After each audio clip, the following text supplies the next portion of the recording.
চাচা আমারে এখানে কি করেন? আমারে বইয়া বইয়া চাচা একটা কথা বলার ছিল। এই আপনাদের গ্রামে গরিব লোকেরা আরে আপনারা কোথা থেকে এসেছেন? আরে বাবা আমরা সরকারি লোক, সরকারের থেকে অনুদান আইছে 40 লাখ টাকা।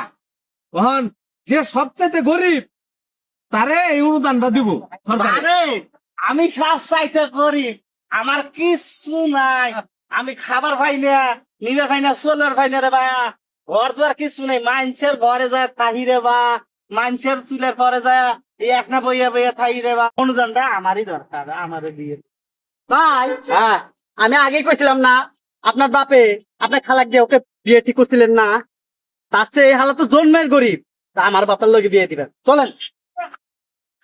হালা এবারও আমার নিচেটা হইল না।